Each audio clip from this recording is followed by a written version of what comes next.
Hi, everybody. Happy Tuesday. Oh my God. I'm so happy that we're in 2020 and we have a new chance to do things differently, to see things differently, to gain the awareness that we hadn't had just up until now. We need to do things differently. So we have to start changing our perspectives. And one of the things that I've seen within my clients that are it's a very hot topic, as I would say. It's something very common that I have found in myself and in my clientele as well, and my audience and the people that hear me out. And we've talked about, we've heard a lot about in this past few years about self-care and self-acceptance and how do we take care of ourselves and self-love and such and such. And one of the hardest things that I found, that I've heard from people that through workshops, uh, and in general, the audience in general, is that it's very hard for them to establish boundaries, just learn how to say no. This is so hard. And most of the things, and then when we don't know how to say no, we end up frustrated.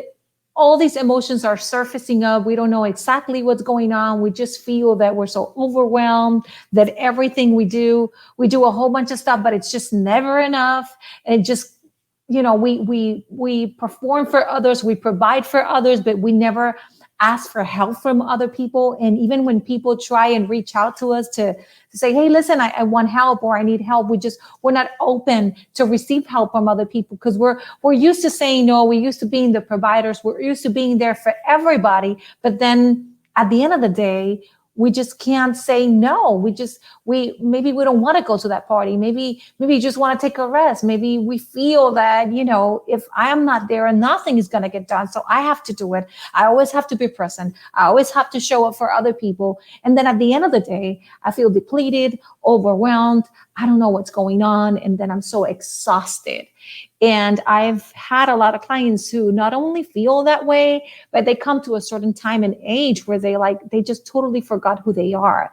They're completely wrapped up in helping others, and they just forgot, who am I? What do I like? What do I want to do now that my children are not home? Or maybe now that I am about to retire? Or maybe I ended up doing things that really were not clicking inside of me, that were not authentic to what I really wanted to do. And so this happened to me, and I have several experiences that would show up how many times in my life I was not able to say no because I wanted to be accepted by others. And I had to come into a realization and have a really deep talk with myself. And it's like I came up and show up, have this honest, cruel conversation with me, why it's so hard for me to say no.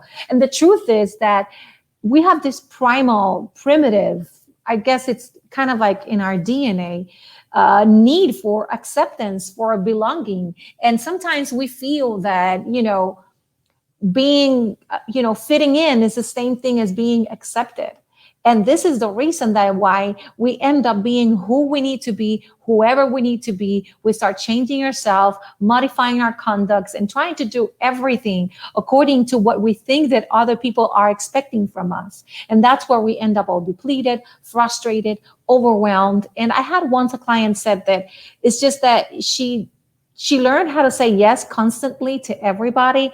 And now she was drained and depleted, but she didn't know how to stop. She told me that it seemed like it was like huge mountain of for my Spanish speakers, como una bola de nieve, like a huge ball of snow that grew and grew and grew and grew. And then all of a sudden, oh my God, this is a huge monster I created. I don't know how to say no. And I feel I have the need to stop because I'm depleted, I'm overwhelmed, but I don't know how to. And as I say on all of my lives, the first step into any change that you want to do, all of a sudden you have, maybe this is one of your goals. You want to put yourself first. You want to start taking care of yourself in this 2021. You want to start doing things differently. And one of the things that you've identified is that you don't know how to say no. You just don't know how to establish that boundary. You're afraid of what people might think of you. You're afraid of asking for help. You're afraid of saying, you know what? I can help you, but I need your help first, because you're afraid of what people might think, of your self-image, like, oh my God, what are people going to think about me, if I start putting myself first, or if I start putting myself, is everything going to just fall down and go down to the pits? I have so many limiting beliefs around that. How do I do this? But in order for you to get awareness and power to that, in order for you to start establishing actually boundaries, you need to know the reason why, what comes along, what's the obstacle, and obviously we can literally say no.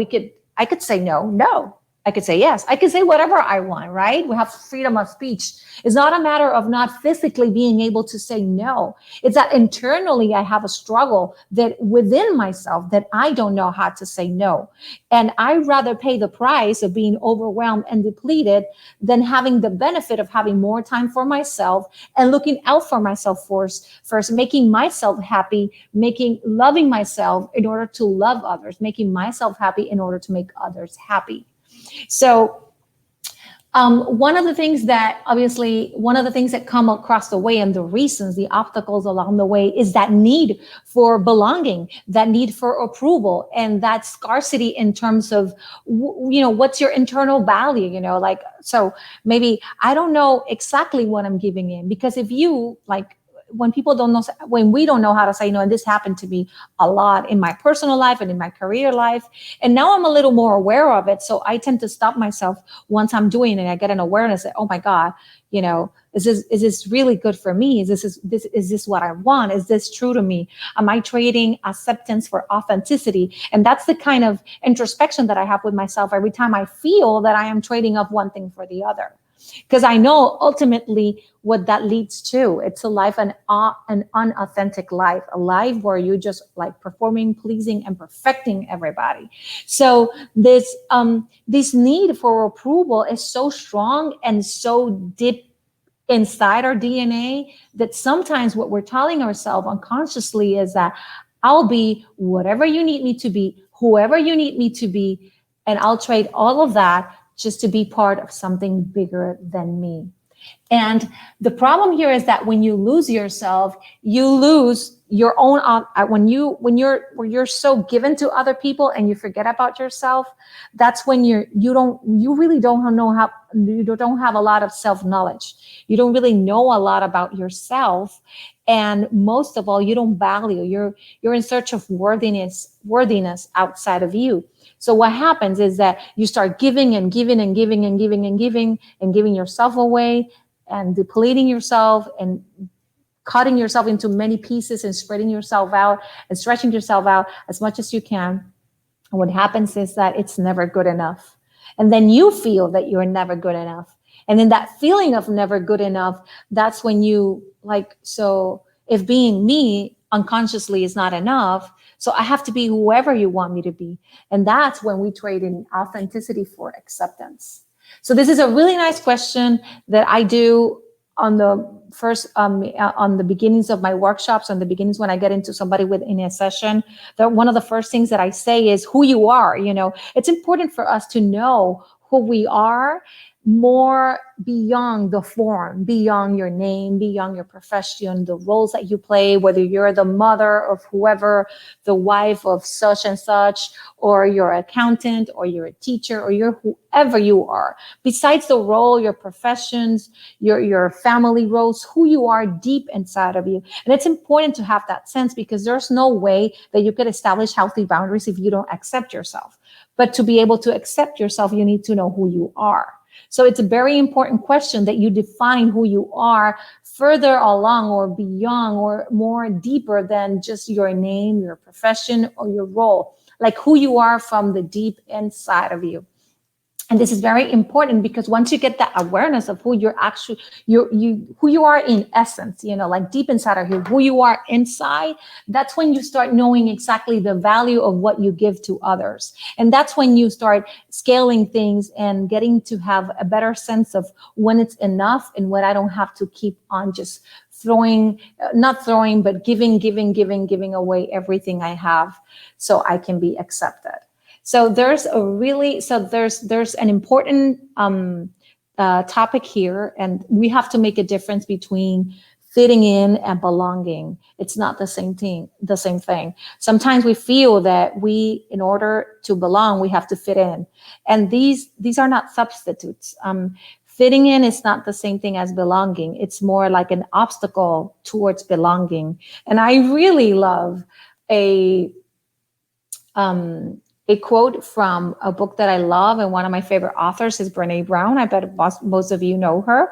And she said that true belonging only happens when we present our authentic, imperfect selves to the world, and our sense of belonging can never be greater than our level of self-acceptance. This is on page 73 of Gifts of Imperfection from Brene Brown. This really brought me a bigger sense of awareness.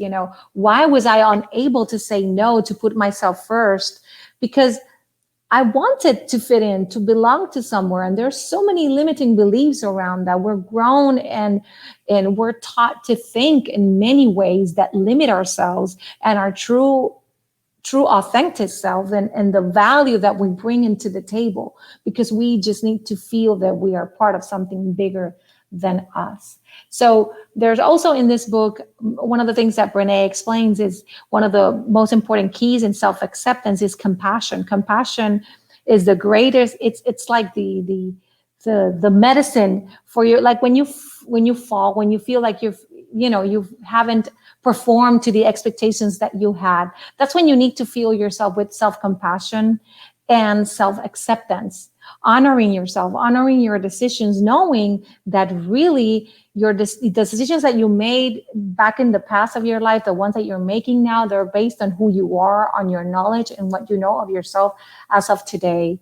And that, the Anna from the past is as honorable as the Anna today, because she is part of who I am today. And the reason that I went through that past is to make me build my own present right now.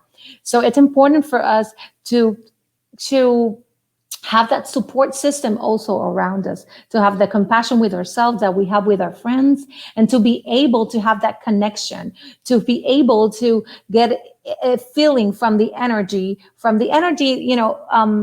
like this definition that Brene Brown explains in her book about connection, but she explains it in terms of the connection that you can have with other people. I kind of turn it inside and I put it in a way that reflects the connection that we can have with our own selves. She says that the definition of connection is the energy that exists between two parts.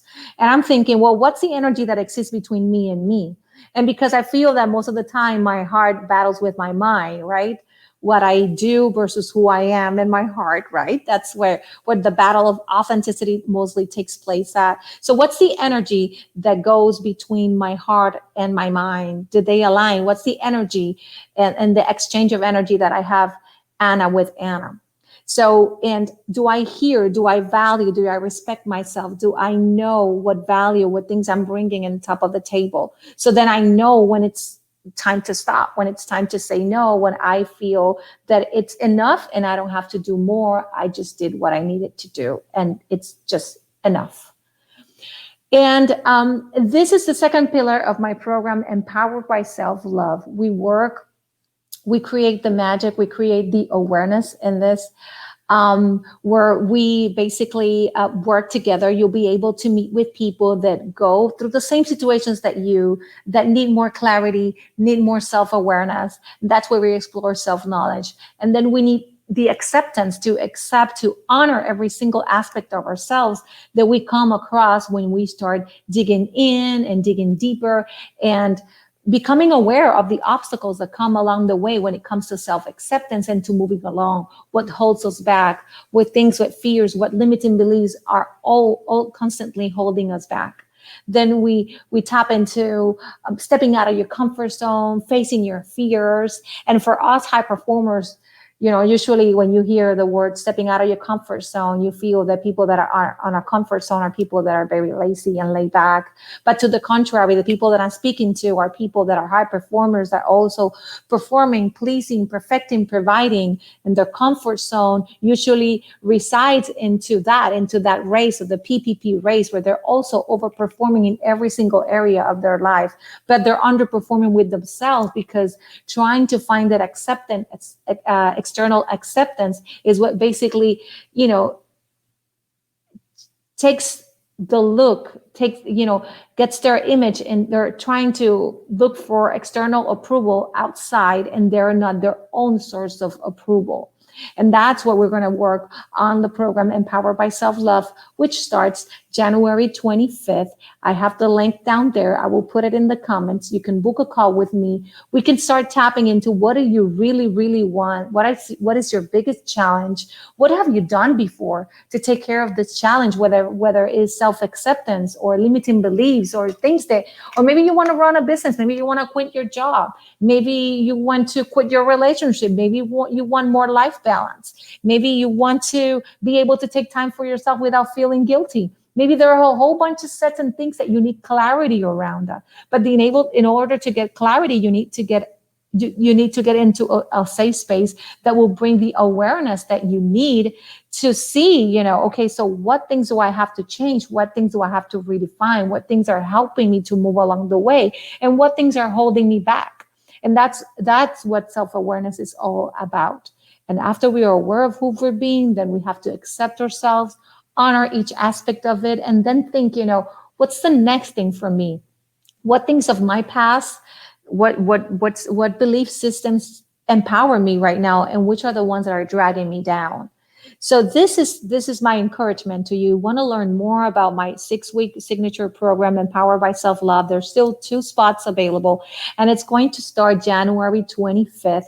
You can book a call with me at www.anamerced.com/empowered by self-love. There you will be able to know more about this program and learn more about what we can do and how can we create magic and to move you forward, to make it this 2021 different. We're tired. I've had, my own New Year's resolution. I really want to make this year different.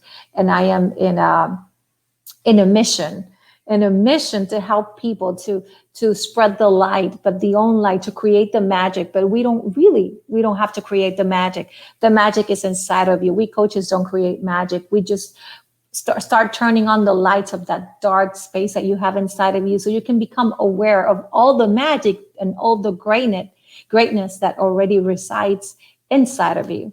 So thank you all for tuning in. I am Ana Merced, Clarity and Confidence Coach. You can book a call with me at www.anamerced.com/empowered by self-love. My 6-week signature program starts January 25th. Thank you all for tuning in. This is One More Life of My Life series, and we'll see you all next Thursday. Happy Tuesday, everybody.